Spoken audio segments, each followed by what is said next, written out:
What's up, everybody? We are here today to talk a little bit about golf. We have another tournament coming up. The Sony Open just finished. And that was, honestly, it was so awesome to have golf back. NBA is fun to play, but it's really, every day you got to be up with lineup changes and scratches, and so super hard to just be doing that daily, especially if you're working. I love daily golf. I've been doing it with some buddies ever since last year. The break happened for about a month and they're back. And I'm excited for this 2021 season. Like I said, daily, it's so fun. I mean, you get one contest, but it's 4 days. So very exciting. Last week was pretty cool. We had a pretty solid lineup, took second place. We had one guy miss the cut, which was Neesmith over here, missed the cut. That was pretty disappointing. He just couldn't score. Just couldn't score. So, and that's unfortunate because he's a guy that's usually can put up numbers. So that was crazy. But my boy Kiz at $20, that was a kill. Neiman, again, was in contention on Sunday. Harris English, there was a better play than him at that price. Morikawa way better, but still, did what we needed to do. My boy Seth played phenomenal, Mr. Cut Maker Machine, and then Webb did what he did. So solid lineup all around. 3 guys scoring over 100, and just couldn't get all 6. So. Let's see what we can do this week at the American Express. Notable that Rahm withdrew. Okay, so Rahm's gone. He was the favorite this week. This model, again, choose what you want to do. But this week, there's some interesting things. One, there's a good amount of par 5s. Which we haven't seen in a second. So that's going to be really exciting. I think it's going to be very, very high scoring. So watch out for them par 5s. We got 2, 3, 4 par 5s here. So it's going to be pretty exciting. You're going to get what we would hope to see eagle attempts at least 2 of these bad boys. So very important that you guys have got some guys that can be of distance. And then once again, average top 10 finishers, putting was very, very, very important. You want to have hot putters on your team. I rarely roster, I think I said this last video, I rarely roster players that are just horrific putters. Because how frustrating is it when you are on the shot link and you see your guy dialing an 8-footer and then he misses the putt. So I'm really, really looking at 2 significant things. I'm weighting a lot of approach and a lot of putting. Okay, a lot of approach and a lot of putting, and off the tee will be pretty strong too. I don't really care about around the green here. Sand saves possibly might be something that I'll be looking into a bit. But that's really what we're looking at. And this tournament will be played on 2 courses. If you make the cut, you'll end up playing 3. But the first 2 days, you're going to play one on Stadium and one on, I think, a La Quinta course. So keep that in mind. La Quinta is easier than Stadium. So we shouldn't worry too much about that course. But we really want to be looking into Stadium because you want to assume your players are going to make all 3, make the cut, and they'll be playing here 3 out of the 4 days. So that's my reason for it. It'd be crazy to think that you're weighting putting that heavily, but at a course like this where it generally plays really easy and high scoring, I really want to weight it heavily on guys that can putt very, very well. And also with having so many par fives, I want to weight par fives and off the tee. I want guys off the tee that can be accurate, but also long enough so that they can actually get there for some eagle looks. It's going to be the difference, guys. Keep in mind also, I have par threes weighted nicely in here, at least 10%, because again, I like to have players that you know can live in par threes, because there's going to be a good amount of par threes on this course as well. So let's do that first. Let's go through some of my favorite plays so far this week. I'm going to name one that I'm not going to play, but I think a lot of folks will be on him at minimum. John Huh. Okay. Now he's going to grade out well in here too. He's going to be 18th. All right. Now I don't always use this just as something that's going to be an automatic, oh, this I'm going to take players that are highly ranked in here. Not always. Not always. There's someone in here that I really like that's not ranked very high, just based on some of these things. So John Huh, though, man, he's looking good here. He's been making cuts, which everyone's going to really like. But I'll just say this. He's not the strongest off the tee. And I'm really wanting players that I've seen and I know that can hit this thing off the tee well. For example, I think people will go back to Peter Malnati as well. I think that's not a good play this week either. So John Huh, it looks good right there. He hasn't played since December 3rd. That's just a no-no for me. Okay, I like players that have played recently, if so, and we've had some golf. So I'm not necessarily in love with what he can do at this course necessarily. So he's going to be accurate with the driver, but for me, I think a lot of people are going to be on him, and that's a reason. If I think half of the people that I'm in a tournament with are going to be on Huh out of 11 participants, and there's so many players, I'm just not going to be on him. Again, I rostered him last week. I will roster him again. I think he's a great value play. The man is on a cut-making just vengeance. Eagles, I'm looking at Eagle category. The guy can get Eagles at an enormous rate. Had 2 at the Sony Open. I don't think that stops here. He's driving the ball fantastically right now. I am, and here's the thing: compare prices on sites. If you go to DraftKings and compare his price to his price here, he's minimum priced here, and in DraftKings he's like 8,400, and minimum price golfer there is like 6,000, and he's 8,400.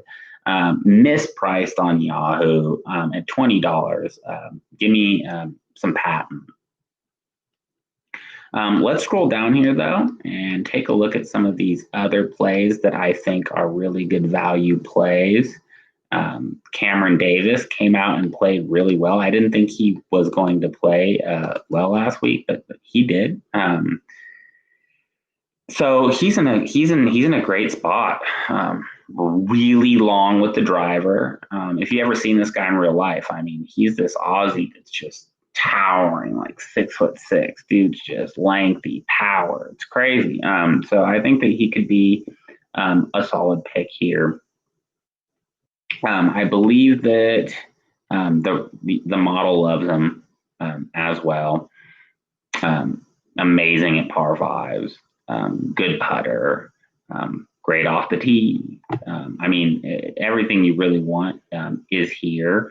So I would definitely consider rostering Cameron Davis as one of your value plays. I don't think you need a lot of value plays this week. Don't get too crazy because there's nothing up top. You can. There's no $50 players this week that you have to get to. So it's really, really nice. Make sure I didn't miss anyone here that I really like as a value play. This course is a little too long for Russell Knox. Not interested in that. I think people will be going to Aaron Badley. He's a really solid putter. So people might go to Aaron Badley. He played well at the Sony Open. I won't be playing him. He's very inconsistent. So off him, but good putter, and he had a good week last week, so he could build upon that for sure. Not a bad play at all. Who else do we got in here that we could really, really like? Not much. Oh, people will go back to James On. People will go back to James On. I mean, he had this stretch that was crazy, cooled off. He made the cut, though, at the Sony and played well last week. So, you know, I'm definitely not against playing James. So if you want a low guy and you got, I could see people playing James On and John. You know, if you want two $20 players, and I think people can continue to skip out on Kiz. Kiz is my number one $20 player, just mispriced. So, you know, I think James could be a good play. I wonder if he's good on this model. I haven't even really looked into James too much. Yeah, he's ranked 21st. So good model. He's actually green almost everywhere in here, so that's really nice. Fairways gained what you want. Par 5 struggling though, you know, he just doesn't have the length. But James On, not a bad look, not a bad look.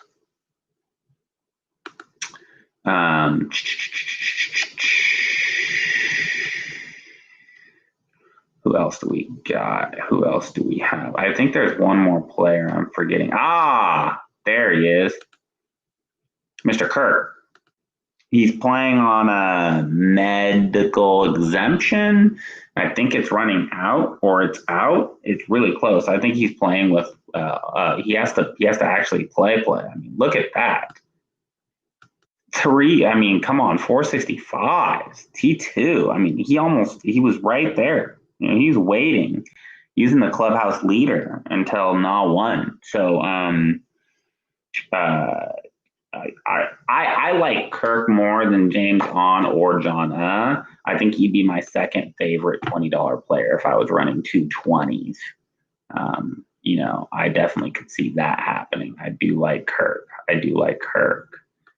So that's a solid play too. And then when we get into some of these mid tiers players, 25 and up, people go to Peter Malnati. I do not like the course for him. Obviously, he's been playing well, so the model likes him. I don't like him here. He's a short player. He hates driving the ball. He may not have to drive the ball in all the holes here, but I just think he's a little too short to be to really contend this week. But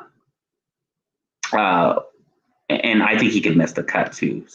A sneaky surprise to miss the cut. My boy Seth, they raised the price on him smartly by $5. I still think that that's perfectly fine. He's my cut making money maker. I love that he makes these cuts. He's just a cut maker. He's just a solid golfer. Is he going to win the tournament? Probably not. Okay, I'm not going to go out there and win the tournament for you. But I mean, you know, 4 rounds in the 60s. He can get yourself some eagles, which I think you're going to need this week. Love Seth at 25.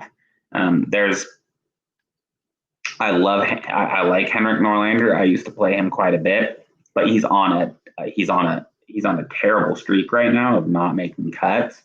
Didn't make it to Sony Open, so I wouldn't play him this week. But I've played him before, and really solid golfer. But he's fallen off a wagon a bit. McCarthy, people will like him.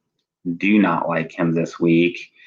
Great putter, but struggles with that driver. And I don't think he's long enough for this course in order to do what we need him to be doing. I always pass. Grillo, I didn't play him last week, and that was a mistake. He was a good play. But once again, just one of the shorter players. I'm not interested in him this week. I'm not saying shorter players can't win at this track, but I'm just targeting players that can be long. Hopefully they don't hit the water. There's water on 7 holes at this course. Long, shorter approach shot, good putters. That's what I'm looking for at this course. And I think that if you can avoid the water, you're going to be money with that strategy at this course because it's going to be a high scoring affair.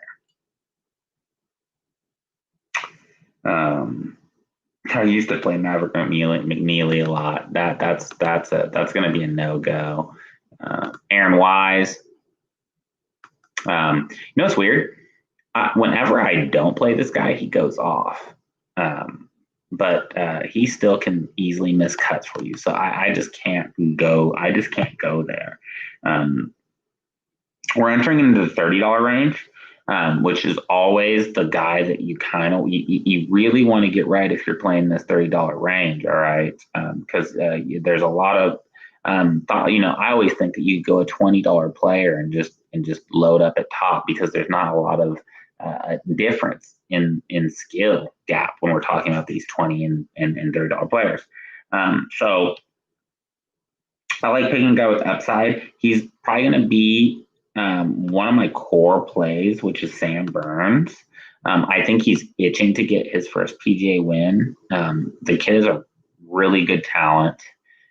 He did miss Sanderson's, but he is a good cut maker generally. He can hit eagles. He's a monster off the tee. He's a fantastic putter. As long as Mr. Sam doesn't have trouble with water, we'll be fine. He's going to be the one that will maybe be biting my nails a little bit when I'm watching him with the water in play. But I just love the upside too much, and I'm going to be in the $30 range. I want someone that's just super high upside. I can also see folks getting to a few more players in this range, but I love Sam Burns. I think that, model likes him. I think that he'll be a really solid play. I think he'll be a really solid play.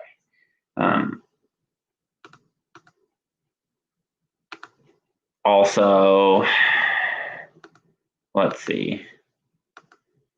What else do we got here in the $30 range for us? Tringale is always an interesting play, but hasn't played.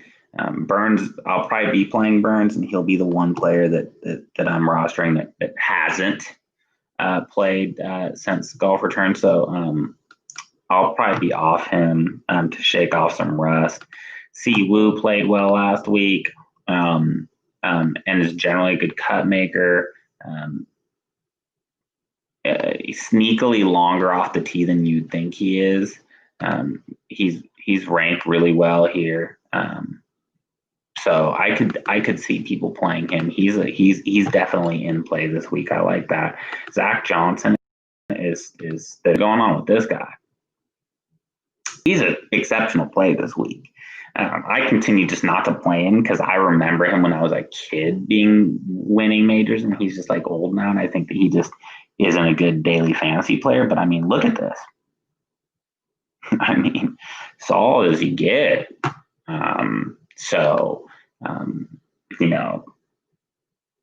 I don't think he's going to win it, but I think he's making the cut for sure. So plug in Zach if you want to plug in Zach. Adam Long's won this before, and he's a solid player too. Makes cuts. So I again definitely could be someone to target here. Brian Harmon, he's a cut maker as well. he made the cut, played well at the Sony. I think that you could go here with Brian. There's a lot of guys here in this 35. Kevin Na, love him too. Just one. He's played well here before. I probably won't be going to Kevin Na again, but guy is a monster on the greens. So you could definitely go there. I'll be fading Hadwin. He has a tremendous track record at this course. Like 4 of the last 5 top 10s at this course. Like he's the horse for the course. But he's been playing awfully lately, so I'm not going to just plug him in because of only course history. So I'll be fading Adam Hadwin. I hope people have him. Russell Henley, solid as they come, played very well at the Sony Open. No issues getting to him, but he's getting a little pricey. And I like some guys a little bit higher up. So when you get in these higher up range, Matthew Wolff ranks second in my model.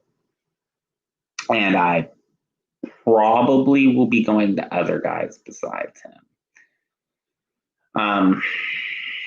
He ended the year in a kind of a rough spot, and he injured his foot or his ankle. I mean, he's one hell of a talented kid. He can rack up eagles like no other. He's great off the tee. He hasn't played since golf's came back. I think that he might be a little rusty. Time to shake the rust off a bit. I think that you could go to him easily, but I think I'm going to wait, and I'm going to hop on the train at the right time. I don't know if it's exactly the right time. I think in a few tournaments, he's going to get hot this year. I'm just thinking maybe not this tournament. Scotty Scheffler finished like 4th here last year. Love Scotty. Played at the Century. Skipped the Sony. I think that he can rack up some eagles.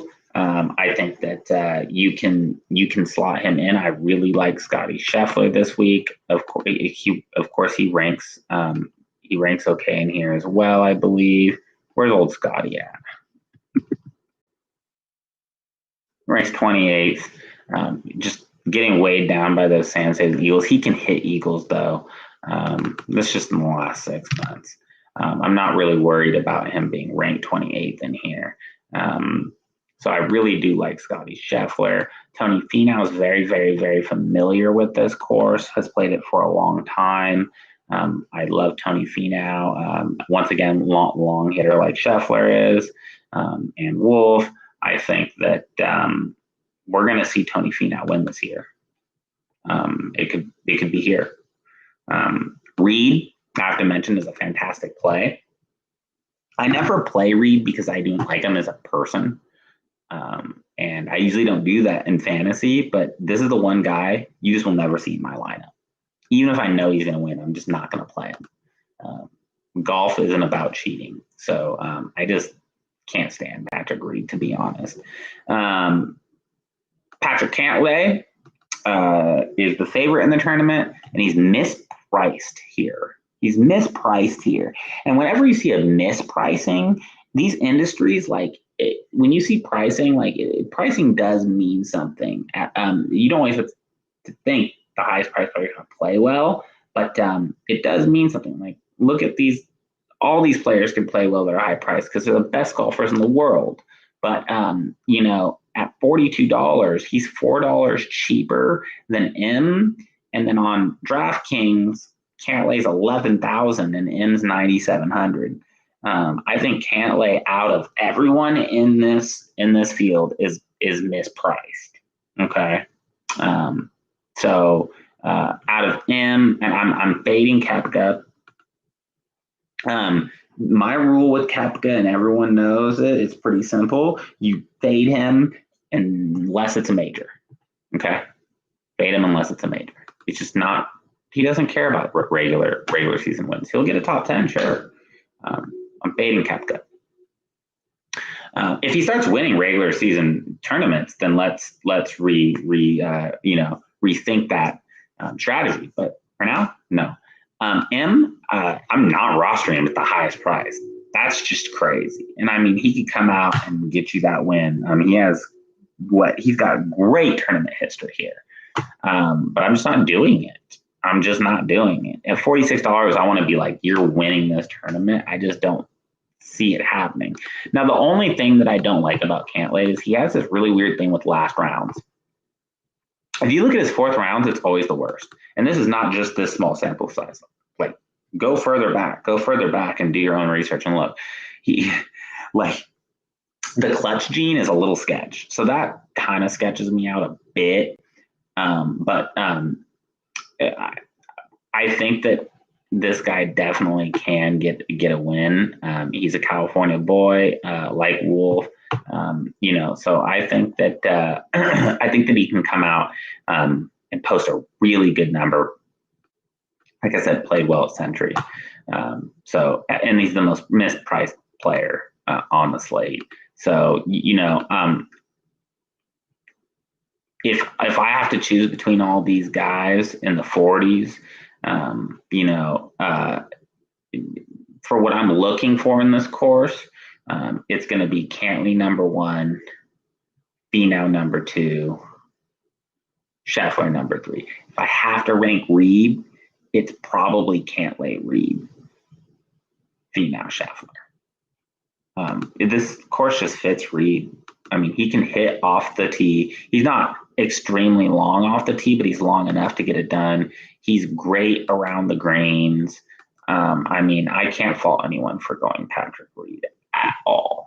He can get you some eagles. He's top world-class putter, but no cheaters in the lineup. So that's what I'm thinking for. My core plays. Sorry, I went through values, but I didn't actually tell you my core plays. Burns is going to be my numero uno. When I saw that, he's increased. He used to be a $20 player last year when I was playing a lot, but I still love him in there at $31. I don't have to stretch my lineup to go up and get like a or Harmon, which is really nice. And I think he has a really high upside. So I do love that. And then as well, I'll probably be just playing Cantlay because, again, like I've said like 6 times, he's way too underpriced. But there's a lot of cool plays this week. You could fade. Interesting strategy. You could fade all the $40 players and make a lineup that has no $40 players, and I think that you could probably win. Because there's only 1, 2, 3, 4, 5, 6, 7, 8 of them. It's not crazy to think none of them are going to win. Now, I think a few of them will be in the top 10, but you could go down here and really pick some solid players. You could easily pick 6 cut makers doing that for sure, and then just play that line. I generally don't do that because you're going to find players that are $20 that just go out and possibly win the tournament, like Kirk last week. So I don't do this strategy, but you absolutely could build a lineup like this and compete, which is really exciting. So by all means, play around with it. Try to see if you can get some solid lineups that you're liking. Again, look for players that make those cuts. Like I said, I had 5 of 6 make the cut, and that cost me first place. So you've got to be really confident in all 6 players making the cut. If you even have one that you're considering thinking they may not make the cut, the lineup's not right. Make that your goal. Everything else will come. But that's it for this week, guys. It's going to be really exciting. I'm kind of sad that John Rahm withdrew because he was going to be an easy auto pick. But we still have some fun. I'm going to go out there. I'm going to throw it out there right now. And my winner this week of the American Express is Tony Finau. Okay, guys, Tony Finau is going to get the win. We can all cheer him on, and hopefully that'll kickstart a few more wins this year. So Tony Finau, 2021 American Express winner. All right, guys, that's it for tonight. I'm going to get some sleep. I got to wake up. I had the holiday off today. Tomorrow, back to the grind, 8 to 5. It's been really busy. So probably no NBA videos this week. I'll probably hop on and get an episode in with Alex. Otherwise, I'm out, guys. Enjoy. Play golf this week. It's really enjoyable. And good luck out there. Go get him, Tony.